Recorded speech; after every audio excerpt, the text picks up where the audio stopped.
నమస్తే, welcome to our channel. నేను మీ సిరి. జగన్మోహన్ రెడ్డి గారి మరో నాటకానికి ఈసీ జలకిచ్చిందా? సో ఈ అంశాన్ని మనకి వివరించడానికి మనతో పాటు ఉన్నారు ప్రముఖ సీనియర్ జర్నలిస్ట్ జగదేవ్ గారు. నమస్కారం సార్. నమస్తే సార్. ఇప్పుడు చూస్తుంటే ఈసీ జగన్మోహన్ రెడ్డి గారికి మరొక షాక్ ఇచ్చిందన్నట్టు మనకు వార్తలు వస్తున్నాయి. ఆయన అంటే ఇంకొక నాటకం ఆడదాం, సానుభూతి నాటకం ఆడదాం అనుకున్నారు అని అంటున్నారు వాళ్ళు. సో దానికి మాత్రం ఈసీ ఒక చెక్ పెట్టేసిందని చెప్పేసి కూడా వార్తలు వస్తున్నాయి. సో అసలు ఏంటి సార్ అది? ఇది మొదటి నుంచి కూడా ఇటువంటి గేమ్కే తెరలేపుతున్నారు. ఇప్పుడు ఫస్ట్ కూడా కేవలం వాలంటీర్ని ఎలక్షన్ కమిషన్కి సంబంధించి కానీ ఎలక్షన్ బూతుల దగ్గరగా వాడకూడదు, వాళ్ళని యూటిలైజ్ చేసుకోకూడదు అనే అంశం మీదే మొదటి నుంచి కూడా వీళ్ళ ఎక్స్పెక్టేషన్స్కి బొక్కబోర్లా పడినట్టు అయింది. సో ఈ వాలంటీర్ల ద్వారా ఈ 5 ఏళ్ళుగా వాళ్ళని గూఢచారులుగా కానీ లేదంటే వీళ్ళ అవసరాలకు కానీ పార్టీ కార్యకర్తలుగా వాడుకోవడం జరిగింది. సో వాళ్ళనే ఎలక్షన్స్లో కూడా వాడుకోవాలనుకున్న ఏదైతే వాళ్ళు అనుకున్నారో అది వాళ్ళు ఫుల్ఫిల్ అవ్వలేదు. అవ్వకపోయేసరికి ఏం చేశారంటే ఇంకా ఇది ఖచ్చితంగా చంద్రబాబు గారు కుట్ర, చంద్రబాబు గారు ఎలక్షన్ కమిషన్ లేఖ రాయడం వల్ల ఇలా జరిగింది, సో అందుకే వాళ్ళు విధుల్లోకి రావట్లేదు అని చెప్పి ఒక రకమైన బ్యాడ్ ప్రాపగాండా అనేది పబ్లిసిటీ స్టార్ట్ చేశారు. అయితే వాళ్ళు కూడా కొంతమంది రిజైన్ చేశారు, కొంతమంది రిజైన్ చేయలేదు. ఎందుకు? ఏదో గవర్నమెంట్ ఏదో భృతిలాగా ఇస్తుంది, 5,000 10,000 ఇస్తుంది, సో వస్తుంది కదా అని చెప్పి ఉన్నారు. ఇంకా వీళ్ళేంటి, ఎలక్షన్ కమిషన్ పథకాలు ఏవి ఆపకూడదని ముందు పెన్షన్స్ కూడా చెప్పింది. పెన్షన్స్ చెప్తే ఇంకా అందరూ వీళ్ళు ఎలా పబ్లిసిటీ అంటే చంద్రబాబు నాయుడు ఎలక్షన్ కమిషన్కి లేఖ రాశారు, చంద్రబాబు నాయుడు ఎలక్షన్ కమిషన్కి చెప్పడం వల్లే, కేసు వేయడం వల్లే ఈ వాలంటీర్లు కూడా ఒక్కొక్కరుగా మనస్తాపం చెంది, చూడండి అక్కడ సెంటెన్స్, మనస్తాపం చెంది వృత్తికి రాజీనామా చేశారట. సో ఇంటింటికి వెళ్ళి ఇంకా పెన్షన్ ఇవ్వడం కుదరలేదనే ఉద్దేశంలో ఇంకెట్లా చెప్పుకొచ్చారు. సో తర్వాత ఒక్కొక్కరు ముసలి వాళ్ళు కానీ అంగవైకల్యం ఉన్న వాళ్ళు కానీ కాళ్ళు ఈడ్చుకుంటూ మెల్లగా అక్కడికి వెళ్ళి తీసుకునే ప్రయత్నం చేసేసరికి అసలు ప్రభుత్వ ఖజానాలో డబ్బులే లేవు. సో అది ఎప్పుడు తెలిసింది? అక్కడ ఒక 2-3 రోజులు పోయాక అందరికీ తెలిసింది, ఓహో చంద్రబాబు నాయుడు ఇట్లా లేఖ రాశారు, ఇవన్నీ కాదు, వీళ్ళు డబ్బులు లేక అసలే ఎంప్లాయీస్కి జీతాలు ఇవ్వలేక, సో పథకాలకి డబ్బులు లేవనంటే బాగుండదు కాబట్టి ఇట్లా కొత్త రకం తేరలేపారు అనమాట. అన్ని చంద్రబాబు మీద తోసేయడమే అది అయిపోయింది. ఆ తర్వాత 2-3 రోజుల తర్వాత ఎవరెవరైతే ఎడ్యుకేట్స్ ఉన్నారో వాళ్ళతో కొంతమంది తెలుసుకోవడం వల్ల కన్ను తెరిచారు. బట్ ఇప్పటికీ ఉన్నారు అజ్ఞానులు, లేకపోలేదు. చంద్రబాబు నాయుడు ఆపేశాడట. చంద్రబాబు నాయుడు ఎందుకు ఆపిస్తాడు పథకాలు? ఆయన చంద్రబాబు నాయుడు గారు చెప్తే ఎలా అయిపోతాయి? ఎందుకు ఈ మాత్రం కూడా ఆలోచించలేకపోతున్నారు? సామాన్యులకు ఎలా అంటే ఎన్నికల కమిషన్కి ఏదో లేఖ రాశారట, చంద్రబాబు నాయుడు ఆపించాడంట, అందుకే లేవంట అన్నట్టుగా క్రియేట్ చేస్తున్నారు. ఇప్పుడు ప్రతిదీ కూడా ఇప్పుడు ఈరోజు విద్యా దీవెన కాన్సెప్ట్ కూడా అదే, ఎలక్షన్ కమిషన్ అందుకే దాని మీద వివరణ ఇచ్చింది. సో ఇట్లా ఉంటున్నప్పుడు కొంతమంది వాలంటీర్ రిజైన్ చేయకపోయేసరికి, అమ్మ అలా లేదు, మేమే మీకు ఇచ్చాము వాలంటీర్ జాబ్, మీరు మళ్ళీ రిజైన్ చేసి కావాలంటే మళ్ళీ మన గవర్నమెంట్ వస్తుంది, మీకు అప్పుడు మళ్ళీ వాలంటీర్గా పెట్టుకుంటాం, అంతేగాని మీరు తిరిగి మా కోసం పనిచేయాలి అన్నట్టుగా బలవంతంగా రాజీనామాలు చేస్తే దాన్ని మళ్ళీ వార్తలు ఎలా చెప్పడం, ఒక్కసారిగా మనస్తాపం చెంది మోకుముడిగా రాజీనామా చేసిన వాలంటీర్లు, చిత్తూరు జిల్లాలో 180 మంది ఒకేసారి రాజీనామా, పశ్చిమ గోదావరి జిల్లాలో ఒకేసారి 170 మంది రాజీనామా, ఇట్లాగా వాళ్ళు పబ్లిసిటీ చేసుకుంటున్నారు. అంటే అంతా ఈ కోడికత్తి వ్యవహారం లాంటివి ఇదన్నీ కూడా. సో ఇప్పుడు కూడా విద్యా దీవెన పథకం ఏదైతే ఉందో ఎలక్షన్ కమిషన్ మీరు వెయ్యొద్దు, ఇప్పుడు ఎన్నికలు పోలింగ్ అయిపోయిన నెక్స్ట్ డే ఎప్పుడైతుందో ఆ తర్వాత నుంచి మీరు ప్రాసెస్ చేసుకోండి అని కూడా చెప్పింది. అంతేగాని ఆపిమని కానీ మీరు ఇవ్వద్దని కానీ అని చెప్పలే.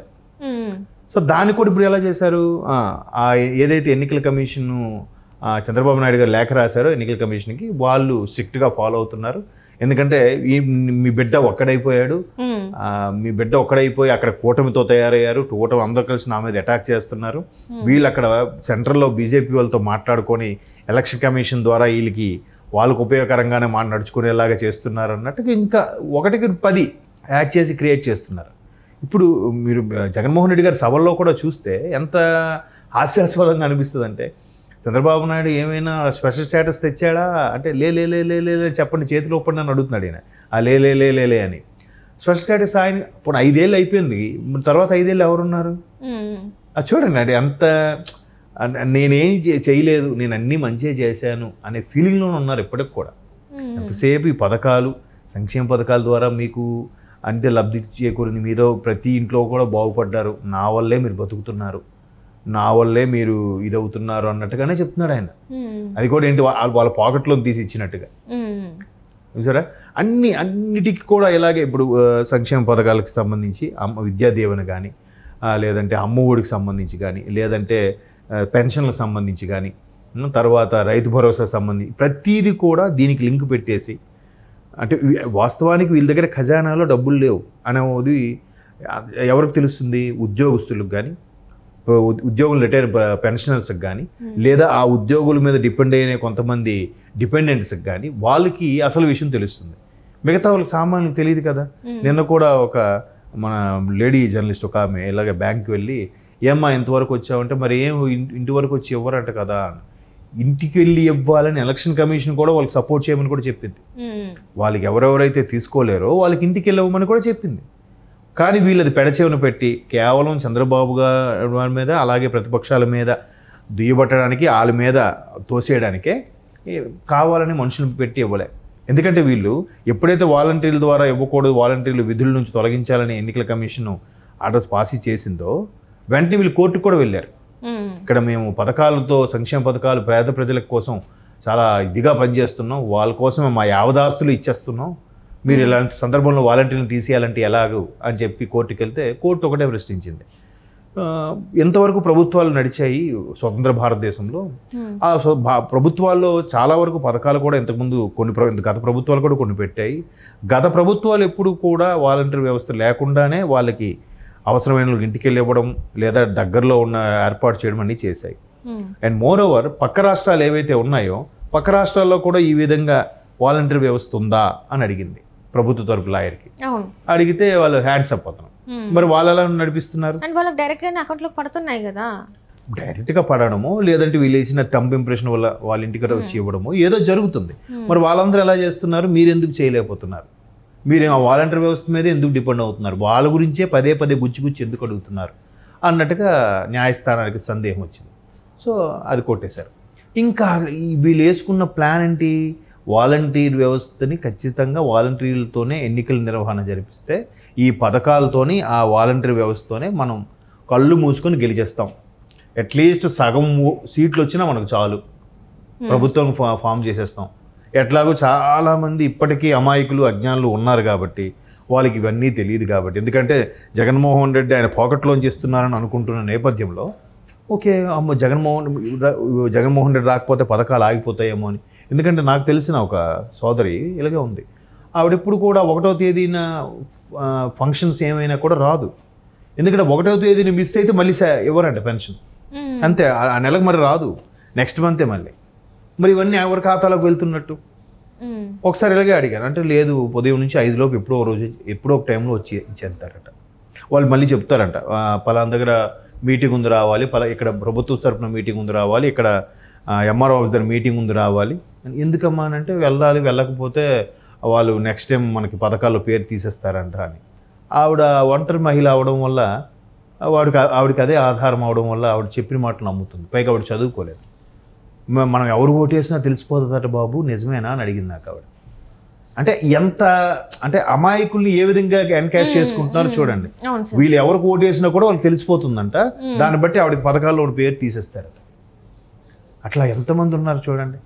అంటే మనం ఈ సోషల్ మీడియా ద్వారా కానీ, మీడియా ద్వారా కానీ, ప్రభుత్వం సంబంధించిన పత్రికల ద్వారా కానీ, దేనికి సంబంధించిన యాజ్ ఇట్ ఈజ్గా అంత పబ్లిసిటీ చేస్తున్నప్పటికి కూడా సామాన్యులకు అది రీచ్ అవ్వట్లే. కొంతమందికి ఇంకా రీచ్ అవ్వకపోవడమే వీళ్ళ బలం. రీచ్ అవ్వకపోవడంతోనే ఇటువంటివన్నీ పుట్టుకిస్తున్నారు. ఆఖరికి ఎలక్షన్ కమిషన్ కూడా, రాష్ట్ర ఎన్నికల అధికారి కూడా తెర మీదకి వచ్చి చెప్పేంత కూడా వీళ్ళు మళ్ళీ ఏమంటారు తెలుసా? వాళ్ళు ఒకటైపోయారు, సెంట్రల్ గవర్నమెంట్ చెప్పమంది చెప్పారు ఇలా అని అంటారు. ఆయన డైరెక్ట్గా వచ్చి చెప్పిన ఎలక్షన్ కమిషనర్ పట్టించుకోరు వీళ్ళు. అంటే అంత అజ్ఞానంలో ఉన్న మూర్ఖులు ఉన్నారు. ఇంకా ఇంతవరకు ఎవరు ఇవ్వలేదు, జగనన్నే ఇచ్చాడు. జగనన్న ఇచ్చి దేనికి ఇవన్నీ? అంటే జీవితాంతం ఇలాగే ఉండాలా? ఇలా ఉండొద్దా చెయ్య ఇప్పుడు కూడా? అది మరి ఇంకా వాళ్ళు విజ్ఞతగా వదిలేయాలి. పోనీ మీరు అన్నట్టు వికలాంగులకి, వితంతులకి, ఒంటరి మహిళలకి అలాంటి వాళ్ళకి ఇవ్వచ్చు. మరి అందరికీ ఒక రకం అంటే నేను తినడమే కాదు మీకు తినిపిస్తున్నాను రా బాబు, మీరు నాకు ఖచ్చితంగా రేపొద్దున ఓటేయాల్సిందే అన్నట్టుగా ఆ ఓటుకు 100 అంశము 5 ఏళ్ళు నడిపించారనిపిస్తుంది నాకైతే. Right sir.